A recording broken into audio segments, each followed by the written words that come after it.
Welcome, I'm Paul, this is Dave. This is my channel's weekly compendium, ending Monday, June 10th, 2024. Enjoy. Case file number 1654, written by Andrea D. For 10 seconds, I saw true reality. For the past 3 months or so, upon waking up in the morning, I will see a green grid pattern superimposed over everything in my surroundings, sort of like a wireframe rendering.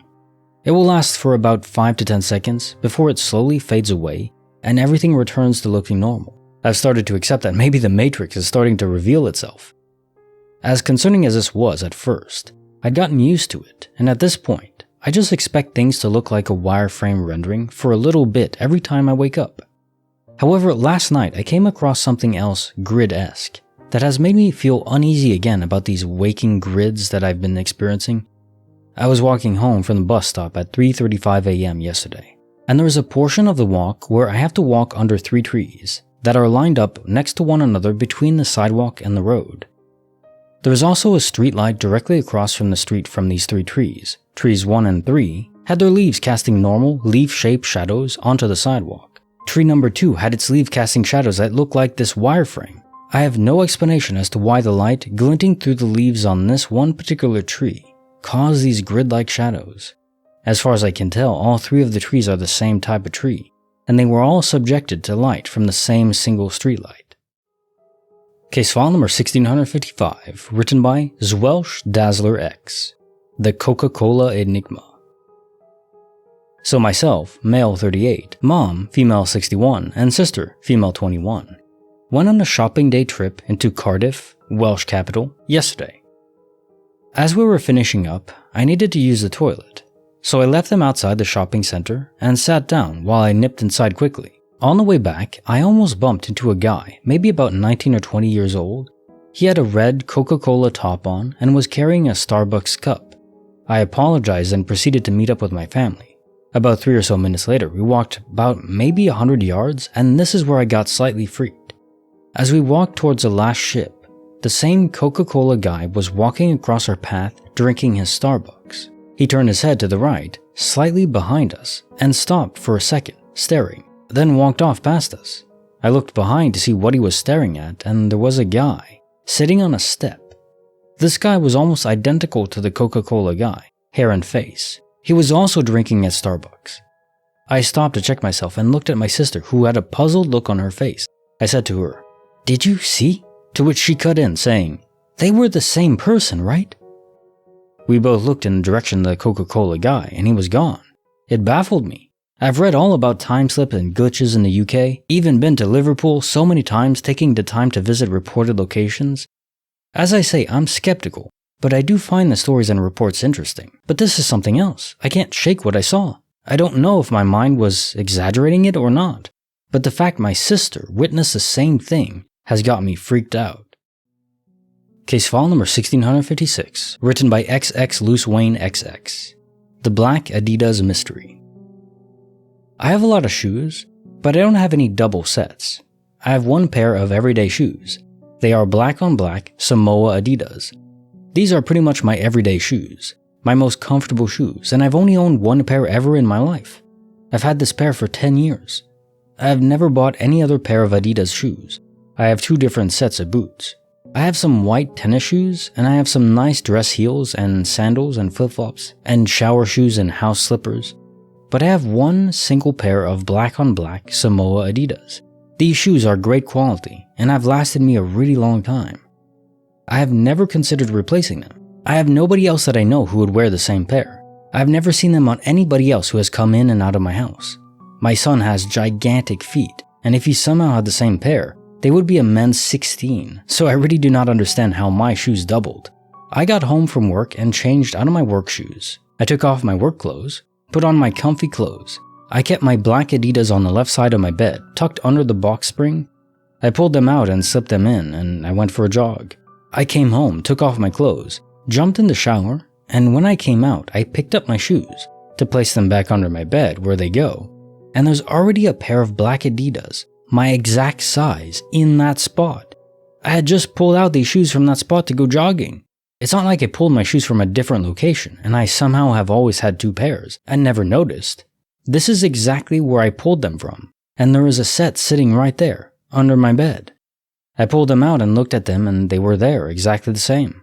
Which is pretty significant for shoes I've worn nearly daily for 10 years. The nicks on the side of the spot where my foot hit the gravel when I fell a couple years back, it's all the exact same. I pulled out both sets. I had 4 shoes in front of me. I was sitting there feeling like my brain was broken, and I knew what I was seeing did not make sense, so therefore it must be incorrect somehow. I left both pairs out specifically so that when my son got home from school, I could ask him, what the hell? Maybe he saw an exact same pair, the exact same size outside, in one of the communal areas around here, and brought them in thinking they were mine? Maybe one of his friends left them over, and we just happened to have the same wear and the same size? My son comes home from school, and I bring him into my room to show him that I have 4 shoes when I should only have 2. And he thinks I'm crazy, because there's 2 shoes on the ground. 2, not 4. I know I was not imagining it. Hey, would you like early access to my weekly and monthly compilations? If so, you can join the channel here on YouTube for $10 a month, the Clairvoyant tier. Currently, the early access period will be 1 week ahead. Also, as a benefit, if you do join on YouTube, currently there's no way to enable it for members to not receive ads in general, but what I can do is, during the early access period where only members can view it, I won't enable ads. So, at least that'll be a benefit I can give. Case file number 1657. Written by Dependent Lion, 4812, The Glitch at Mormon Temple. I was driving on the DC Beltway and came around the curve near the Mormon Temple. If you know the Beltway, you probably know what curve I'm talking about. I was in the left-hand lane, traffic was super light, and I was going 65 just cruising. On my left was the same safety barrier that, in this particular curve, blocks your view of what is about 50 feet in front of you if you're in the left-hand lane. So I can shoot around this bend, and the left-hand lane was completely dead stopped. No other lanes were, and every other lane was completely moving just fine at 65 miles per hour as well. It was just this lane. I had just looked down at my radio, right as I took this curve, and when I looked up, there was a whole line of cars not 50 feet in front of me that had just stopped. I slammed on my brakes, but I knew there was nothing I could do. I was going way too fast and there was not enough space. I legit saw my life flash before my eyes. I thought about my boyfriend waiting for me and me never showing up. I thought about my friends. I thought about my dog waiting for me at home. I thought about how sad my parents would be when they got the call. I thought about my brothers and my nephew I was never going to meet. And then I jerked the steering wheel to the right. And I swear to you, I passed through the stopped car. Passed through it. Yeah, I did turn the wheel, but I would have still hit the car. The left side of my car essentially passed through the back side of a stopped car. I didn't feel anything. It simply felt like one moment I was about to hit, and the next I was in the right lane, like a glitch. I made it through. My car was fine. I didn't hit, and I turned off my radio for the rest of that drive. I was shaking like a leaf, and I even started crying. Shook me up real bad. I also remember pulling the steering wheel, but I remember it not feeling like it was me. It felt like a force was pulling it for me. Call me crazy, but crap like this is why I believe in God. I think my guardian angel pulled that wheel for me and let me pass through that car. Case file number 1658. Written by Jessamine. The Second Breakfast. I live with my parents. My mother leaves for work every day at 6 a.m. and returns at 3 p.m. Today she came back at 10 a.m. I talked to her and asked her why she came back earlier. She told me that she managed to get off early and that she would start making second breakfast soon. I said, "Okay, call me when you're done." After about 2 hours of waiting, I realized that I couldn't hear any sounds from the kitchen, and I always hear them when someone is cooking something. So I went to the kitchen. My mother was gone. I went through the whole house. My mother was nowhere to be found. I was alone at home. I thought it was strange because my mother always tells me when she goes out. For example, to the store or even to water the flowers in the garden. So I went back to my room and went back to playing my game. At 3 p.m., my mother came back, called me. She always does this. Said hello, and I asked, "Why did you leave the house and not tell me? And where were you anyway?" She replied, "Well, at work, Jessamine. I'm always at work until 3 p.m. I explained to her that she was home at around 10, that I talked to her, that she even told me she was going to make second breakfast. She explained to me that she wasn't. We talked about it for a while, and then my mother decided that I had simply mixed up the days. But that's not possible. She was at home. I saw her and I talked to her. This isn't the first time something like this has happened to me. I'm sharing the story because it happened to me today. Anticipating the question, why didn't you call your mom and verify it right away? We live in the mountains. My mother works on the Polish-Ukrainian border. There is no signal there. Calling is pointless.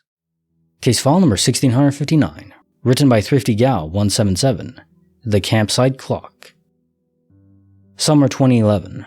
In the car was me, 19, my sister, dad, and stepmom. We were on our way to a campsite.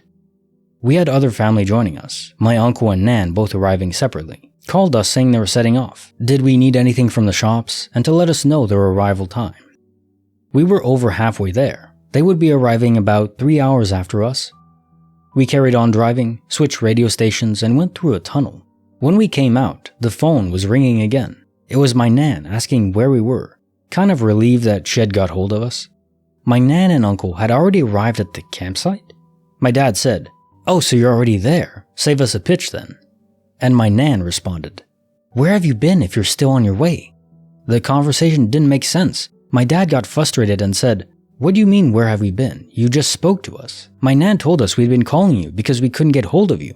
My stepmom pointed to the time on the radio and about 4 hours had passed. 4 hours had passed in 30 seconds. My dad ended the call with my Nan and for a moment we were silent. My sister said, "What's going on?" My dad said the time must have changed when we changed the radio station and our family was playing a dumb joke. Our phone showed time had passed. Again, silence. We arrived, briefly spoke about it with family, and ignored it. We have spoken about it maybe 2 or 3 times. My dad is either convinced we went through a time vortex, got abducted, or we were jokingly substanced by our stepmom. She's a general practitioner. My stepmom says we must have got times wrong, or at worst had some shared delusions or amnesia. Case file number 1660, written by Able Resist 2226. My grandmother has an eerie secret. This occurred when I would stay at my grandparents' house very often, especially during the summers.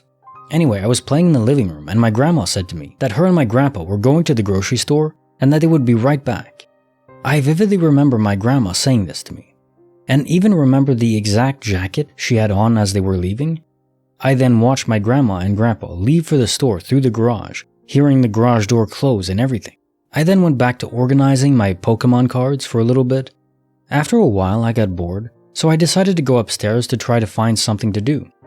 This is where things get weird. I enter my grandparents' bedroom and immediately am sent into a shock, and the hair on my skin becomes raised. In the master bedroom is my grandma, looking in the mirror, putting on her makeup. I say to her something along the lines of, "Oh, I thought you left for the store already."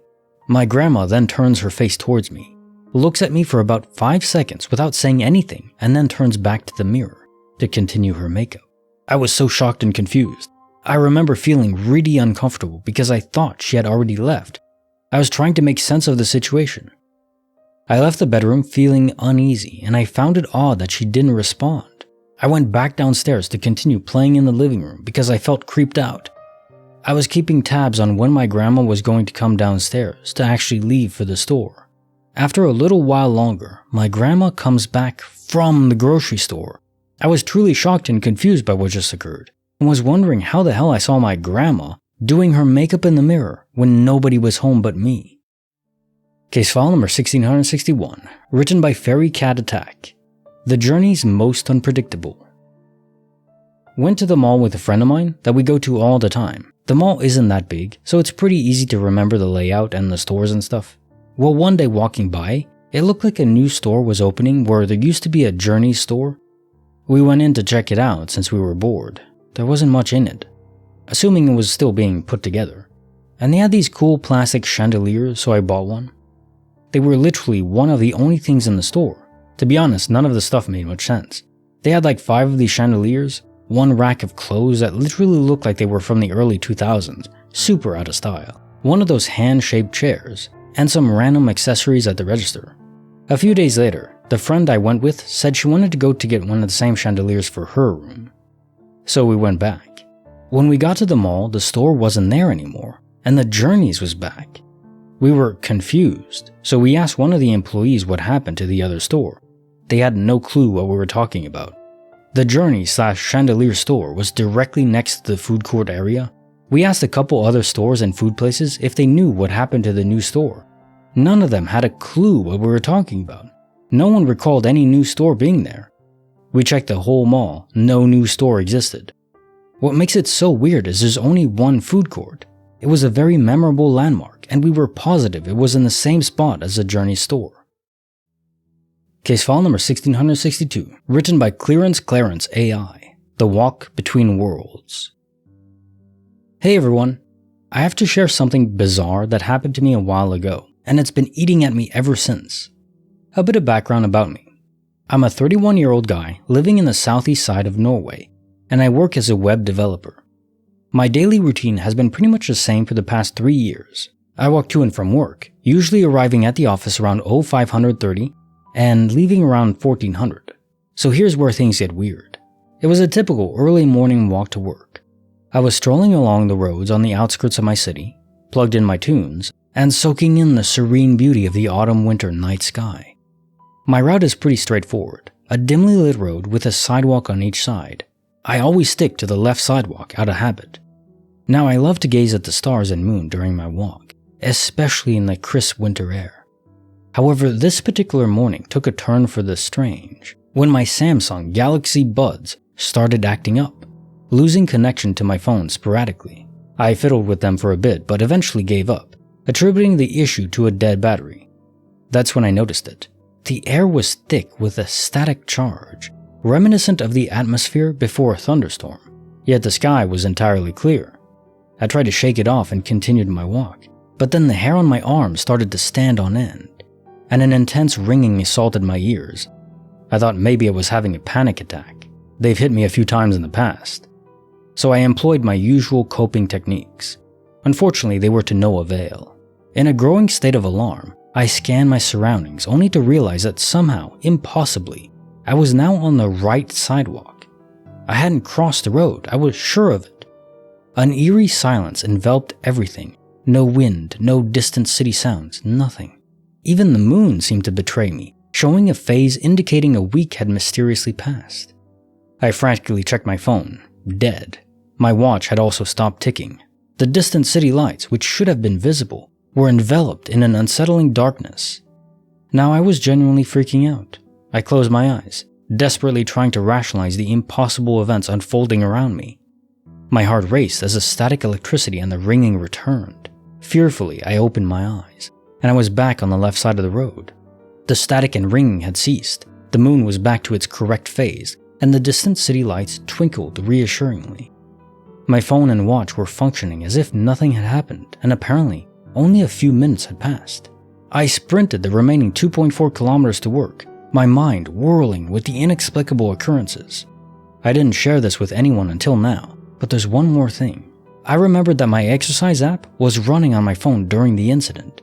When I checked it upon reaching work, I noticed that the GPS lost track of me precisely at the time of the incident. I can't explain what happened, and maybe the phone's power loss could account for the GPS issue, but still. Case file number 1663, written by Last One Not Standing. A dog walk turned surreal in Midtown Atlanta. So I was walking my dog in Midtown Atlanta. There is a parking garage on the property, with multiple stairwells along the property. I'm in the street and see the two guys in front of me move fast into the stairwell. I'm in the parking garage. One went left up the stairs, the other went to the right. That's when it happened. The guy who went right went nowhere. He literally disappeared. My dog pushed and pulled after them. Right when it happened, he went right, disappeared, and my dog growled and backed off. For understanding, my dog is not scared of anything ever. That's when I get chills. Did that happen? No, couldn't have been. I thought of the second guy who went after the first. I recounted in my head. No, that's nuts. He went right. I thought, dumb butt, there's nowhere to go. Well, he went right and disappeared, like gone. Now I finally told my husband and the response was, "You are drunk." The problem was that I only had one White Claw, not like I had some hard liquor. This thing actually happened. So now I'm left with my thoughts of what if. Bonus file written by Sefrinks, the Foggy Beachside Chain. About the time I was 17 or so, a few friends and I were out at the beach, making dry ice bombs in the middle of the night, probably midnight or so. We were quite delinquent back then. There were about 5 or 6 of us, and we were just chilling, having a good time, trying to make potholes in the ground with dry ice bombs in the sand. It was a quite foggy night, which isn't too unusual considering I live on the northwest coast, Oregon, and it rains here 300 days out of the year. After 30 minutes or so of being rambunctious teenagers, we decided to walk down the beach a bit. After probably 10 or 15 minutes of walking, we hear a strange scratching or grinding sound and stop and listen. Sooner than 20 seconds later, a tall figure emerges from the fog, adjacent to the ocean, but between us and the ocean. Fricker had to be at least 8 foot tall, and it was dragging a chain. Not just your average chain, but like a freaking massive chain that looked like it was used for an anchor or something. The rings were probably 8 or 12 inches long, and it looked like they had to be at least an inch in diameter as well. Now this chain wasn't short by any means, it was probably 40 or 50 feet long, and this dude was just dragging it in the sand behind him, in the middle of the night. We all sat there silently, and I got the biggest shiver down my spine, and all my hair stood on end, and my breath seemed to escape me. We gathered, watching the figure cross our path and make its way up the beach. It and the chain slowly faded out of sight. Well, that was freaking creepy as hell, I thought. We then continued back down the beach to a shipwreck called the Peter Iredell, which is all but eroded by now, and took in the cool sea spray and enjoy the ominous whooshing of the serene ocean waves. We toss a couple dry ice bombs into the water and head back to our car, where we were parked probably half a mile up the shore. As we are walking, we hear that freaking noise again. My heart thumps and I get cold sweats. It was that freaking thing again, trudging that goddamn chain up the beach. It had to have been the same exact place where we saw it the first time. There were no drag marks in front of him, no footsteps, no indication that anyone had laid foot on the ground in front of him in the path it had previously walked. The sand was dry, and it wasn't washed over by waves or anything of the sort. We watched it for a moment, out of curiosity as to what the actual hell is going on. We stood there dumbfounded, watching the figure trudge through the sand, with this unfathomably massive chain dragging behind it. It stopped dragging the Satan chain and stared directly at us, piercing our soul and the essence of our being. We stood there, jaw dropped, staring back at the shadowy figure. It begins to slowly march towards us, and we freaking book it through the sand. I've never ran so fast in my life. We all pile into the car. Bro turns the engine and we freaking floor it out of there, easily hitting 80 miles an hour on the straight stretch of the access road. Abso-freaking-lutely hauled serious butt out of there. The entire time I was staring out the back window of the car, for some reason expecting it to Terminator after us and catch up to us. Thankfully it didn't, and I never saw the shadowy figure again. It was the strangest, most heart-wrenchingly terrifying thing I've ever experienced. None of us were on any drugs. We were all straight-edge kids, clean as a whistle. Freaking shadow figures and their chains scaring kids. Shame on them. A week or so later, a friend of ours who wasn't there with us that night told me that people used to practice black magic in the dunes there, and that there were artifacts of demonology and inverted crosses scattered about. I called bullcrap on his accusations of such occurrences. Turns out it was true. I went to Mom and asked her about it, and she said she had heard similar stories. So naturally, we looked into it a bit and then went out to search for said black magic devil-worshipping sites. We were able to find some inverted crosses, which were made of some sort of metal that was all but rusted over, and concrete blocks, probably a cubic meter in size in a few different places, holes bored through them, and metal rings inserted through them, as if to be an anchor point. I put 2 and 2 together and theorized that freaking chain was, at one point, connected to these blocks in the dunes for Lord knows what purpose. I assumed that creature was of black magic and demonology, and will never set foot in those freaking godforsaken cursed dunes of devilry again. Case file number 1664, written by Odd K Sum 89, The Highway Walker. About 30 minutes ago, I left to go pick up my child from school. I have 2 toddlers with me, so I planned on stopping by Sonic for drinks and snacks. On the way, I saw a very distinct looking man, carrying a black trash bag over his left shoulder, walking along the highway headed east. I pass him, pulled into Sonic, order, and they bring the order out rather quickly. I'd say I was there for maybe 4 or 5 minutes. I hand the food to my kids and get back on the road. I hit the main highway again, and about 2 miles down, traveling west, I see the same man with his bag over the left shoulder walking east. But he's about 2 miles back from the initial spot I saw him in. I've been running through scenarios in my mind and I can't make sense of it. Say he got a ride in that short time I was stopped. Why would he be let out miles back from where he was only to walk east again? There's no way he traveled back that quickly. He didn't seem out of breath or stressed, just walked rather relaxed, carrying that bag. I hope this is making as much sense as it can. Does anyone have any thoughts or similar experiences? I can't believe the internet is where I'm turning to for answers, but I can't think of an explanation. I called my husband immediately after, and he joked that it was a glitch in the Matrix. It's freaky that this is the answer that makes the most sense. I feel like I'm losing my mind. Case file number 1665, written by Popular Walrus, 4121. The Receipt, the Cat, and My Friend. Many years ago, I knew a woman who was very dear to me. We'll call her S. She had experienced many tragedies in her life, and by the time she was in her 50s, she was alone, with a few friends and a cat she dearly loved. She called him her son. One day, I received a call that S had passed away suddenly. When I talked to the police officer who found her, he said she looked like she had fallen asleep reading her Bible. Her precious cat had been taken to a shelter. I rushed to the shelter, and after a few days of waiting period, I was able to get him released, and he was adopted by a friend of mine, with whom he lived happily for several years, until one day he too died suddenly after a brief illness.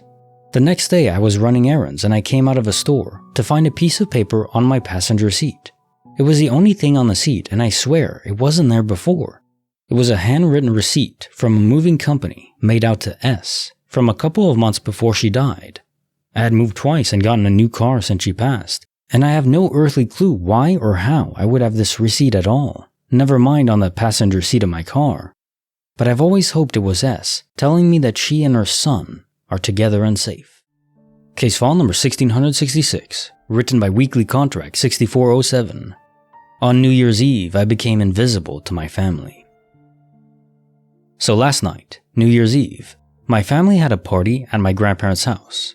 We all went up there around 7 p.m. I had been working 8 to 5, so I was already exhausted, and I left early at 9:25 p.m. I know I got home at 9:28 because I FaceTimed my boyfriend as I unlocked the door to my house. I then walked in, put my dogs outside, and went upstairs.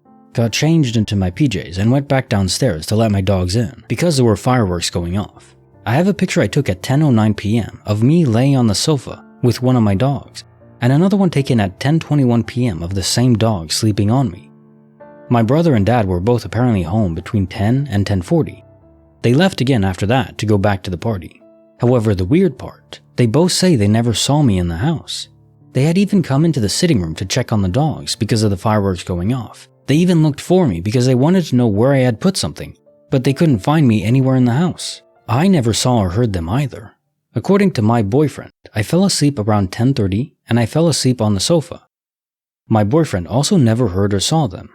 Normally my phone picks up people coming into the house from my bedroom, which he hears, so it's weird he didn't hear them. I then remember my dad waking me at around 12:20 and telling me to go to bed because I'd fallen asleep on the sofa, and then I texted my friend Happy New Year at 12:37 and then went to bed.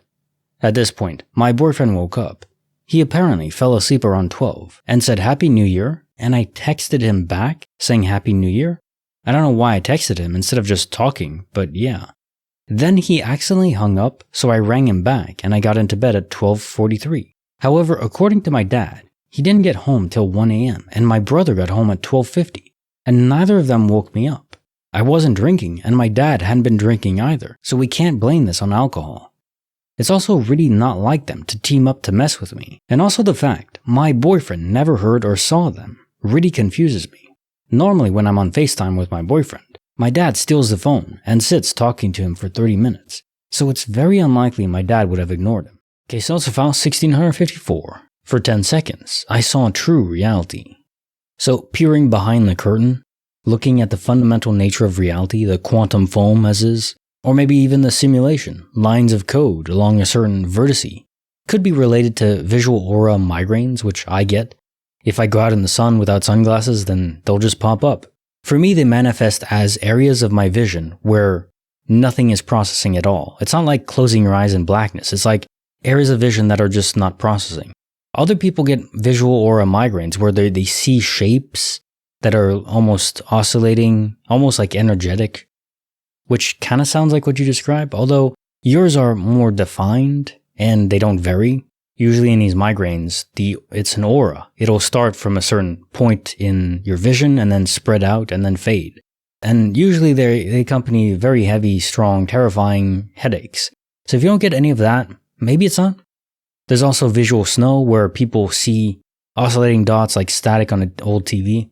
These sound like maybe they could possibly fit. I mean, they are a visual anomaly, but maybe this isn't for you. Maybe this is just seeing more of reality than we can. Okay, Sonsa file 1655. The Coca-Cola Enigma. So there you go, a quack standard again, having a witness to your glitch or seeing the glitch.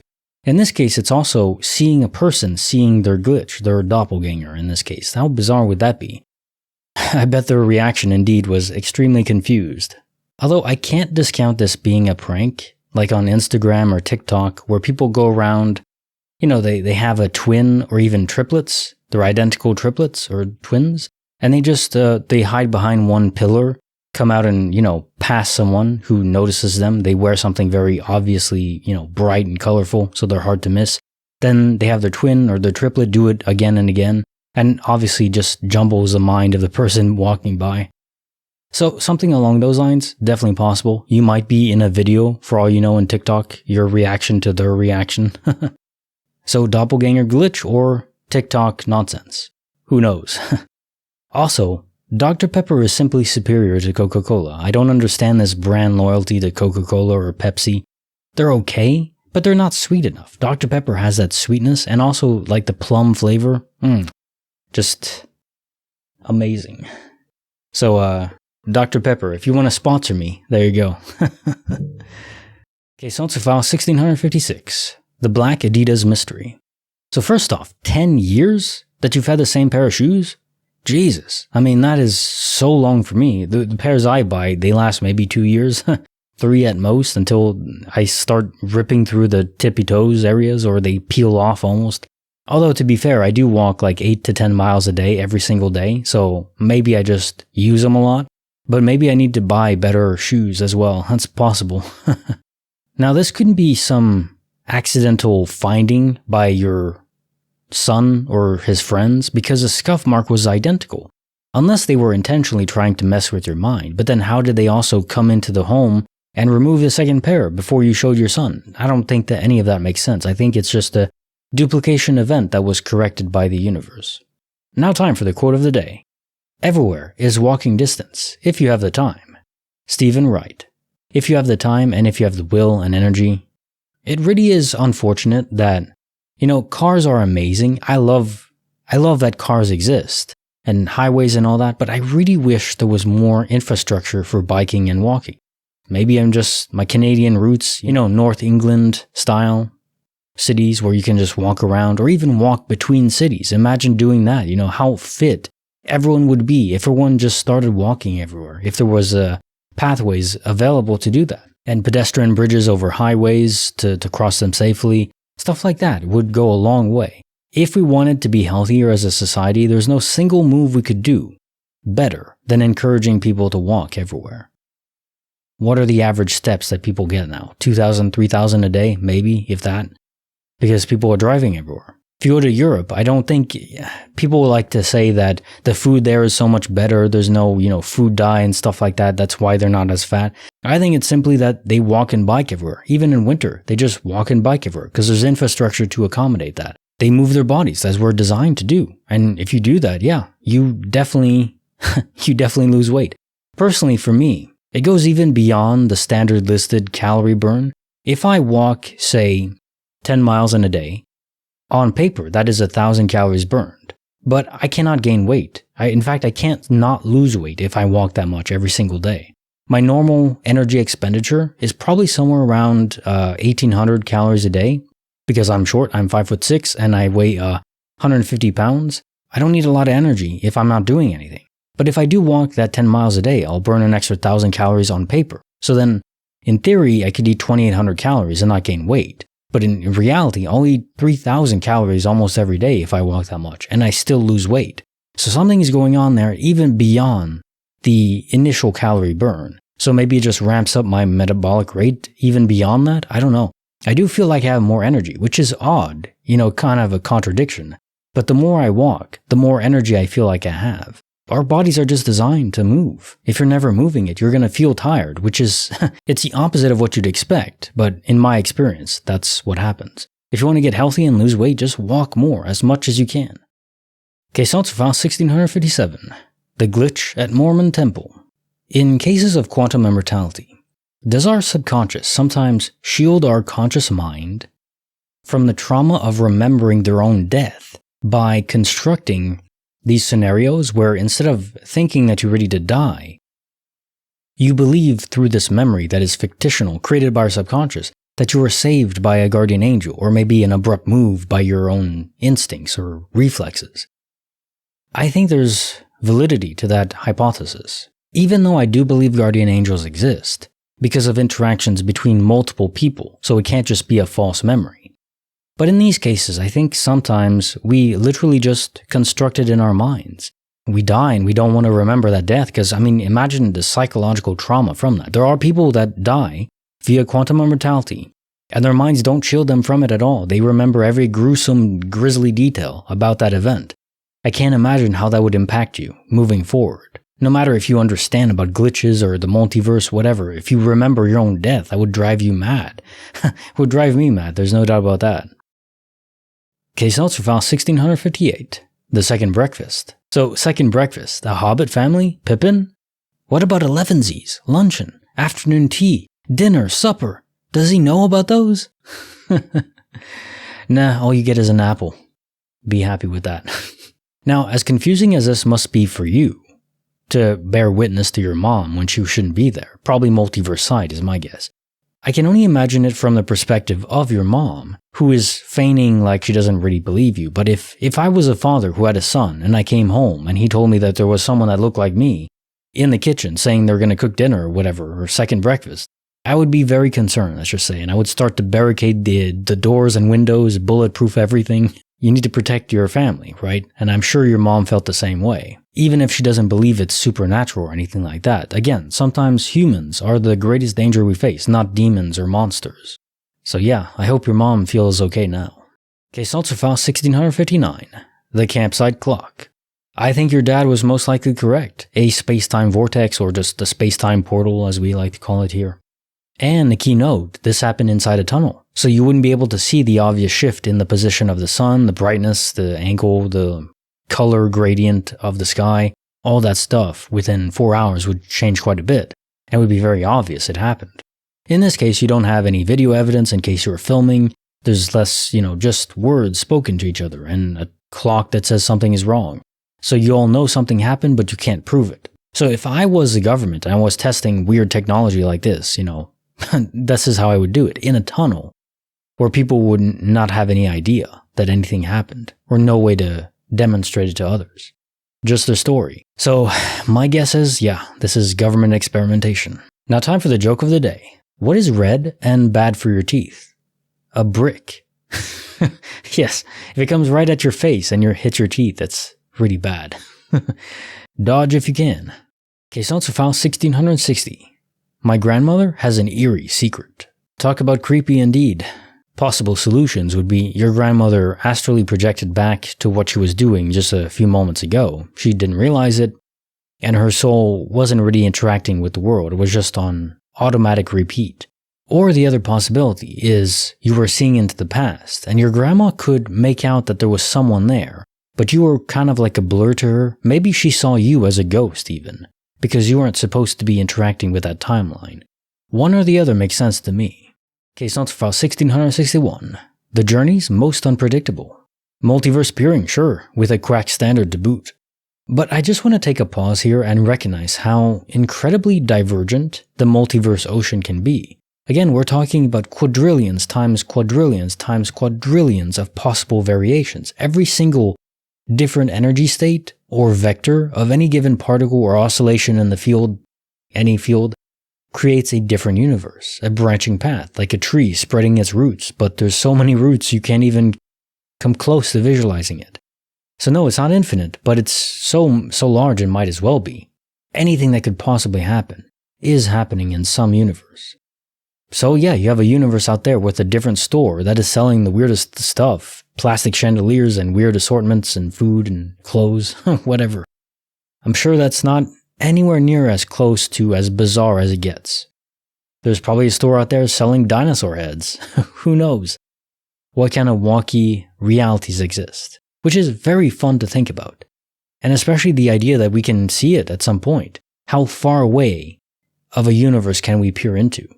Well, probably not that far. From everything we've read so far, the differences can be notable, but nothing truly, crazy. Like porting into a universe where it's still the jungle. We didn't, humans aren't around. There's giant flying insects, crazy stuff like that. Nothing like that. Or like aliens have conquered the Earth.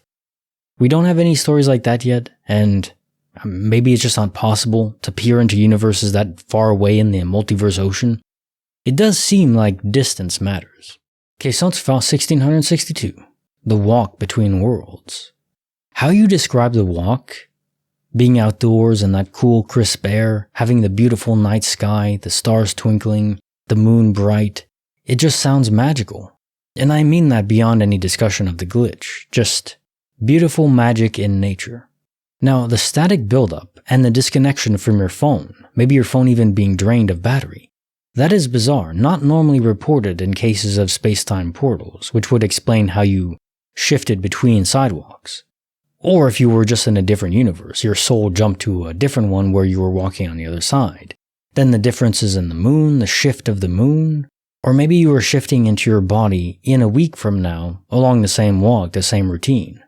To me, it just is strange that in all these reports of space-time portals or the effects of them, we don't often hear about static charges or energy discharges or anything like that, where in my guess, my hypothesis would have been we would always hear about those. So, just odd, but who knows what's going on, really. Now time for the joke of the day. What is brown and sticky? A stick. Yes, sticks are amazing. And as men, we all know that. If we're going in the hike, in the forest, or in a park, or wherever, and we see a perfect stick, we pick it up and we wield it. I don't know why we do it, but we do it. Case answer file 1663. A dog walk turns surreal in Midtown Atlanta. So yes, this is another DOP confirmed, but involving a human person. Much more mysterious. Usually we attribute these to space-time portals, although they don't typically appear in random staircases. They're usually on the road. My belief is they're intentionally placed by either aliens or our own government as an experiment. Now in this case, if it was a space-time portal, I guess I would explain it, even though they're weird. Maybe there are random phenomena that occurred similar to our own testing. And you have all the proof you need with your dog, reacting in that way that was just, he was discombobulated. You ever tried that test, or prank I guess you could say, on a dog, where you're next to a wall with a hallway. The dog is in front of you. You have a big blanket. You make sure the dog sees you, is looking at you. You raise the blanket up above your head. As soon as you drop it, you dip to the hallway on the side blocked by the wall. The dog doesn't really understand what's going on and they freak out because to them you just disappeared. Effectively, it's a magic trick and it's fun, but it just goes to show that dogs are aware that you're supposed to be there. If something is out of place, they know it. If someone vanishes, there you go. There you know. So kind of a animal quack standard. Yeah. Case notes for the bonus file. The Foggy Beachside chain. Sure, it's a ghostly apparition, but it goes beyond that. Something affected this ghost of a human being, presumably the captain of the ship if I had to guess, or maybe just a crewman on the ship. It had to have affected him tremendously because by the length and size of the chain you're describing, it would weigh thousands and thousands of pounds. Even the strongest man on Earth, Brian Shaw, wouldn't be able to pull that, especially with the ease that you describe. This might have been connected to the Peter Iredell shipwreck that you went to see after you saw this figure or entity appear. Maybe the wreckage, maybe he's bound to it, and there's some irony in that given that he has a chain around him or carrying it. Maybe still tethered to the location where you found those cinder blocks and everything. The ritual aspect, I don't know if that has any relation. Maybe that is what angered him or made to morph his character to this extent, where he's stronger than he should be. Even though it's just an apparition, it's a ghostly chain, so it doesn't really have weight. My guess is these ghosts are repeating things that they did on the ship or wherever their memory is strongest. To him, the chain is still a normal size. To us, it's different.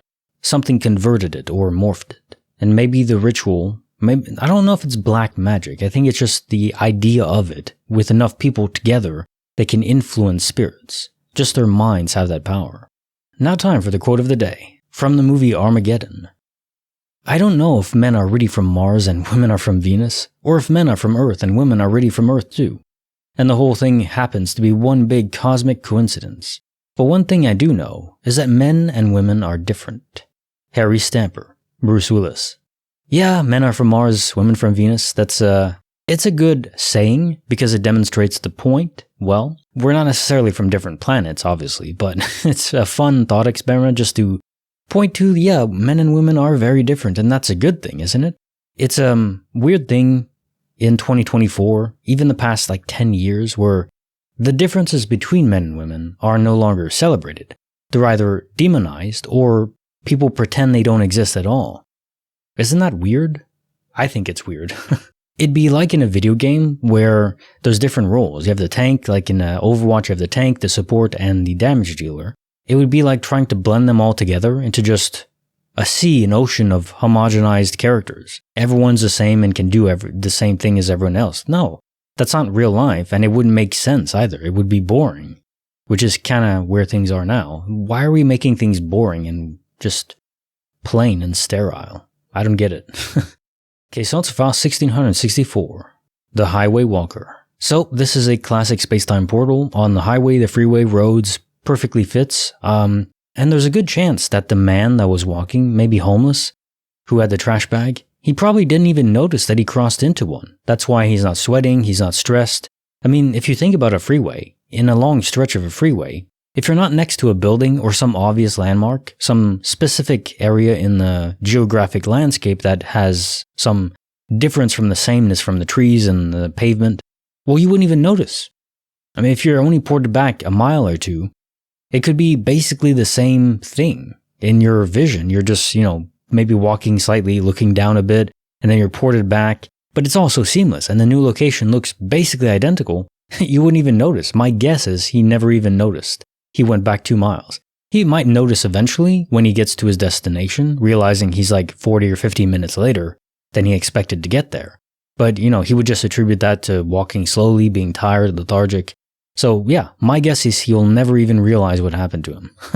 Kinda trippy, really. And it does make me wonder about myself too, because sometimes I go on long walks and it takes a bit longer than I expect. Case on to file 1665. The Receipt, the Cat, and My Friend. It is so peculiar because instances like this to me are very strong evidence that from the beyond, when we pass away, outside of quantum immortality, we'll just leave that on the side. Maybe a fragment of the soul stays behind, I don't know, but if you die, there is some presence, some part of you that remains here in this universe, and that part of you is able to interact to some extent with the material world, including trying to leave signs. But sometimes, in some cases, they're able to appear directly in the dream of a person, usually a kid. Sometimes they can manipulate the world very slightly, like in this case, leaving a receipt that would only make sense to you and would give you an insight into what happened, that yeah, she's still around, a part of her anyways. It's very interesting. I'm not exactly clear on the limitations and, how is it they can appear to some people in their dreams? Maybe it's just related to how old you are, more closed off your mind is to that possibility. Some people's minds become barricaded doors of sorts. And then interacting with the material world, I'm guessing that takes a lot of energy, so they can only do it to some extent and usually not with heavy items. Kinda tough to fit all the pieces together, but overall it makes sense to me. Okay, so let's file 1666. On New Year's Eve, I became invisible to my family. Okay, so another clear instance of phasing between the multiverse. Think of an onion with different layers that intersect next to each other. If you're in the middle layer, there's 2 layers, one above and one below you. And these universes can be sort of like that. They're membranes or sheets that are close together to each other. And the closer they are, the easier it is to peer into the other one, almost like opening a window. Now, I don't know what the catalyst for that is. How do we open the window? We don't realize it. Are these just wormholes that appear randomly and we intersect with them and we don't really notice anything, but we are able to peer into a different universe, but not fully transition over?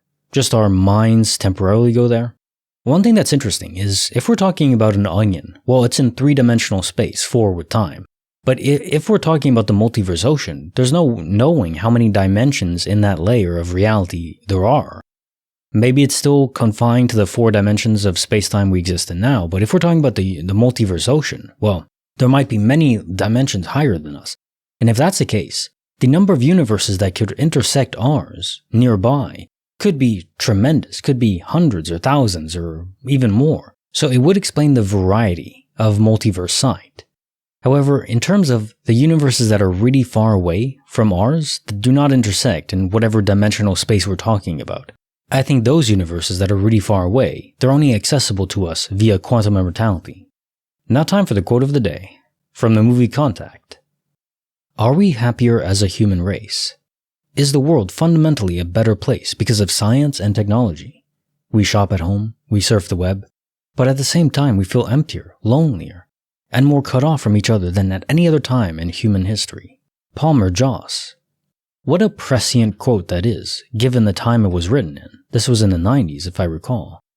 1999, maybe?